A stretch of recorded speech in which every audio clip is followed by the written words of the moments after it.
আজ 13 জুলাই 2025।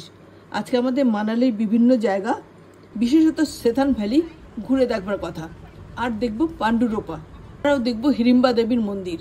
সেটা একটা দেখার মতো জিনিস। গাড়ি চলেছে পাহাড়ি রাস্তা দিয়ে এঁকে বেঁকে, কত মোড়, কত কত শার্প মোড়। পাহাড়ের ওপর থেকে শহরটাকে কি অসাধারণ সুন্দর দেখতে লাগছে।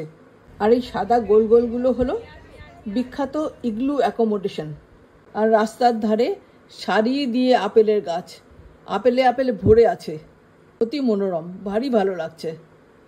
যাই হোক, পৌঁছতে চলেছি আমরা Sethan valley.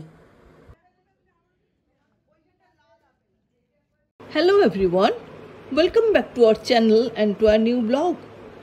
Sarkars on Wheels presents Sethan Valley, Hamta Pass, Panduropa and Hirimba Devi Temple of Manali. সেথান ভ্যালি সমুদ্রতল থেকে ৮৫০০ ফুট উপরে অবস্থিত।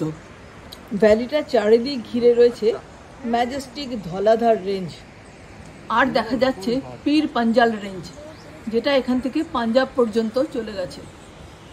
প্রিনি থেকে রওনা হয়ে সেথান ভ্যালি পৌঁছানোর রাস্তায় কতগুলো যে মোড় ঘুরতে হয়েছে তার কোনো ঠিক নেই। ৫৮টা বোধহয় মোড়। এর ভাষায় বলে তীব্র মোড়। একটা দুটো করে ঘর দেখা যাচ্ছে, ঘর বাড়ি কম, লোকজনও কম। আর রয়েছে আপেল গাছ, সারি সারি পাহাড়ের পাশ দিয়ে উঠেছে বিস্তর বিস্তর বিস্তর আপেল গাছ। বিভিন্ন রঙের বিভিন্ন রকমের আপেল, বিশেষত সবুজ। স্বাদ নাকি অসাধারণ। কি বললাম এই কারণে, তখন ওর টেস্ট করে দেখিনি আমরা। এখানে যারা থাকে, অর্থাৎ এখানে বসবাসকারী লোকেদের বলা হয় কি অসাধারণ সুন্দর।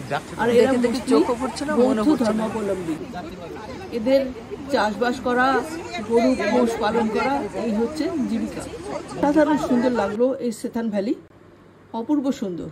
আর এর পাহাড়টা একটু অন্যরকম। এরকম পাহাড় খুব কম দেখেছি আগে।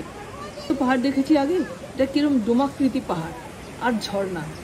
দিকে তাকাও, সেদিকেই ছোট বড় বিভিন্ন রকমের স্পিডের ঝর্ণা বয়ে চলেছে।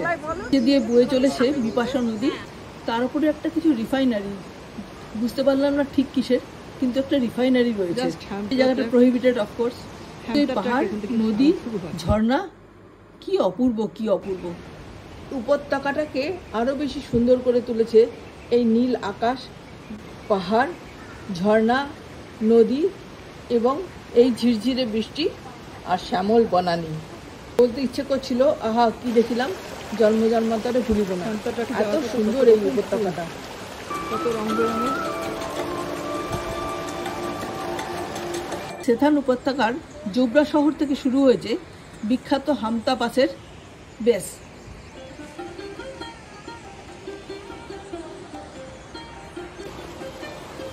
আমি যখনই কোনো ঝর্ণা দেখি আমার এই কবিতাটা বলতে ইচ্ছে করে। পাহাড়ের পরে পাথরের ঘরে আমার জন্ম। বাস কুলু ভ্যালি থেকে শুরু এবং লাহুল ভ্যালিতে গিয়ে শেষ। প্রায় ২৬ কিলোমিটার ট্রেক। এটা করতে ৩-৪ দিন তো লেগেই যায়।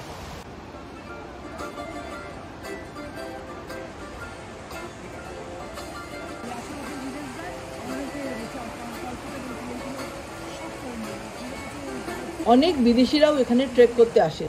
কিছু বিদেশির সাথে আমাদেরও দেখা হলো। এখান থেকেই দেখতে পাচ্ছি জিনিসপত্র বোচকা বুচকি নিয়ে লোকেরা ট্রেক করার জন্য এগিয়ে যাচ্ছে।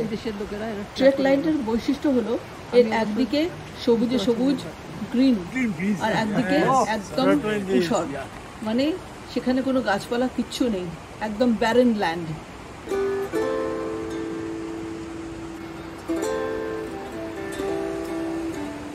ये हमारा गोपाल भाई है।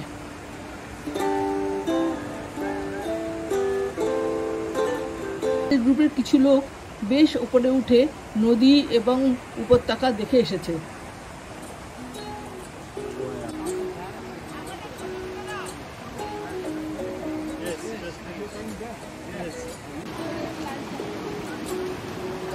হলো ওদেরকে শারীরিক অক্ষমতার জন্য আমরা তো যেতে পারিনি, তাই খুব মনে একটু দুঃখ হলো।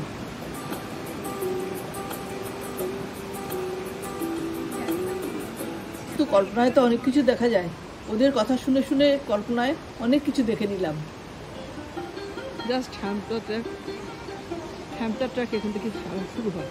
এখানে একটা চাচুর ধাবা আছে, সেখানে ম্যাগি, চা, কফি, ছোটোখাটো খাবার এই সমস্ত কিছুই পাওয়া যায়।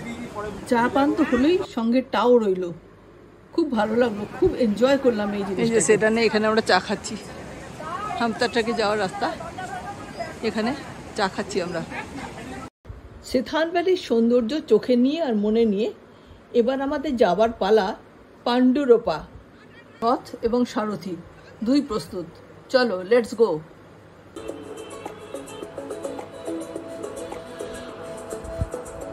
ফেরার পথে দেখতে গেলাম পাণ্ডুরোপা।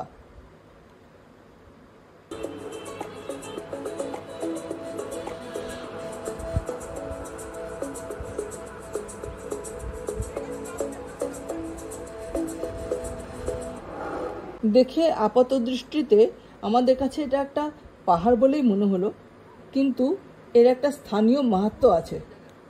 তারা মনে করে এখানে যে শস্য উৎপাদন হয় তা দেবতার আশীর্বাদ। এখানে যদি ভালো শস্য ফলে তবেই ধরিত্রী শস্য শ্যামলা হয়ে ওঠে, এটাই এখানকার স্থানীয় লোকেদের বিশ্বাস।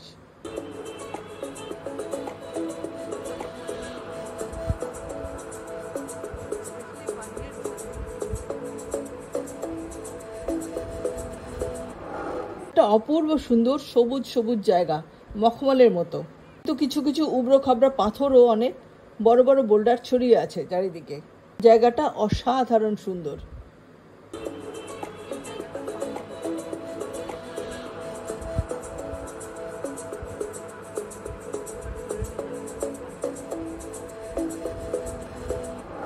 কথিত আছে মহাভারতের রাজা পাণ্ডু স্ত্রী পুত্র সমেত এখানে তার অন্তিম দিন কাটিয়েছিলেন। মিথ্যা জানি না, এটাই বিশ্বাস করা হয় এখানে। পাণ্ডুরূপা ট্রেকিংও কিন্তু খুব পপুলার।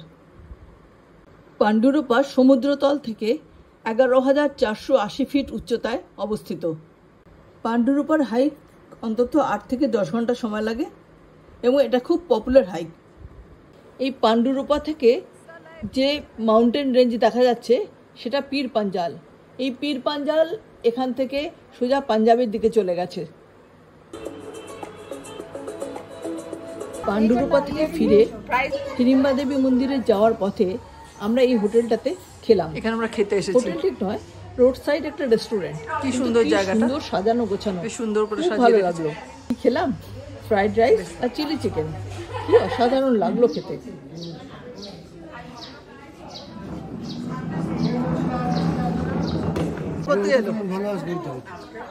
বাবুই পাখির বাসা এখানে কি করে এলো? না আমি এটা নেবো বলে হোটেলের বারান্দায় বেরিয়ে সামনের দিকে তাকালাম। সবুজ সবুজ আর আপেল গাছে বাবুই পাখির বাসা ঝুলছে, আপেলের গাছ, সুন্দর মায়াবী একটা পরিবেশ। আর অবশেষে আমাদের উদ্দাম নাচ, বাপ রে বাপ, যেন আমাদের 16-17 থেকে বেশি কারোর নয়। কি নাচ কি নাচ, নেচে কুদে।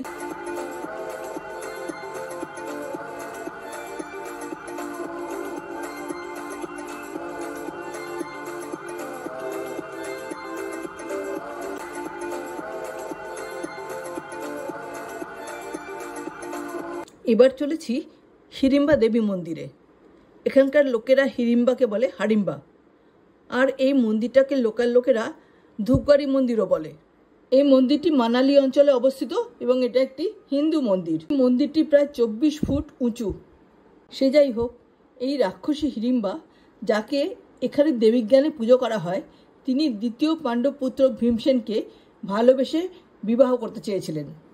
হিড়িম্বার একটা শর্ত ছিল, যে ওর ভাই হিড়িম্বকে যুদ্ধে হারাতে পারবে তাকে সে বিয়ে করবে। ভীম এই হিড়িম্বার ভাই হিড়িম্বকে সম্মুখ সমরে পরাজিত করে এবং তাকে বধ করে। তখন হিড়িম্বা এই কুন্তিপুত্র ভীমকে বিয়ে করে।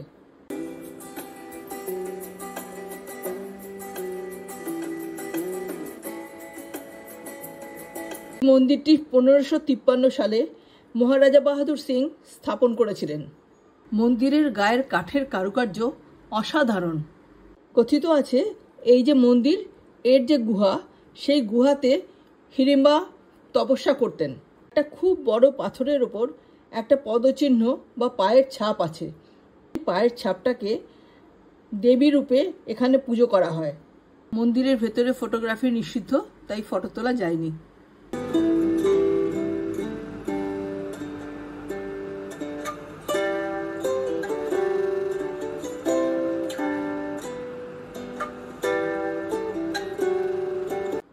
মন্দিরটি বড় বড় ডার্ক গ্রিন কনিফার সেডার গাছ দিয়ে ঘেরা এবং এই জায়গাটার নাম ধুনগিরি বনবিহার। চারিদিকে অজস্র ফুলের সমারোহ, ভারী সুন্দর জায়গাটা, দেখে মন জুড়িয়ে যায়। ভীম এবং হিড়িম্বার পুত্র ঘটোৎকচ কুরুক্ষেত্র যুদ্ধে প্রাণ হারায়। ভেতরে কিন্তু কোনো মূর্তি নেই, একটা বৃহৎ প্রস্তরখণ্ডের ওপর একটা পদচিহ্ন আছে। সেই চিহ্নকেই দেবী রূপে দেবী জ্ঞানে পুজো করে এখানকার লোকেরা। মন্দিরের ভেতরে ফটোগ্রাফি নিষিদ্ধ, তাই ফটো তোলা যায়নি। এখানে নবরাত্রির সময় বিশাল মেলা হয়, খুব বড় এবং খুব মান্যতা আছে সেই মেলার। আর পুরো নবরাত্রিতে দেবী জ্ঞানে হিড়িম্বা দেবীকে পুজো করা হয়। চারিদিকে অজস্র ফুলের সমারোহ, ভারী সুন্দর জায়গাটা, দেখে মন জুড়িয়ে যায়, ঢুকলেই মনটা ভালো হয়ে যায়। অবশেষে মন্দির দেখা শেষ করে আমরা বেরিয়ে পড়লাম। পথে দেখলাম দুটো ইয়াককে সাজিয়ে গুছিয়ে রেখে দিয়েছে ওদের সঙ্গে ছবি তোলার জন্য। এটা একটা উপার্জনের পন্থা আর কি। যাই হোক, ভারী ভালো লাগলো এটা দেখে। আমরা অনেক দিনের ইচ্ছে ছিল এটা দেখতে পাওয়া। একটা অত্যন্ত শান্তির পরিবেশ এটা। এবং অবশেষে হোটেলে উদ্দেশ্যে চলবার আগে মহিলাদের চিরাচরিত ব্যাপার শপিং সেটা করে আমরা হোটেলে ফিরলাম। আজকের ঘটনা, আজকের কাহিনী এখানেই শেষ।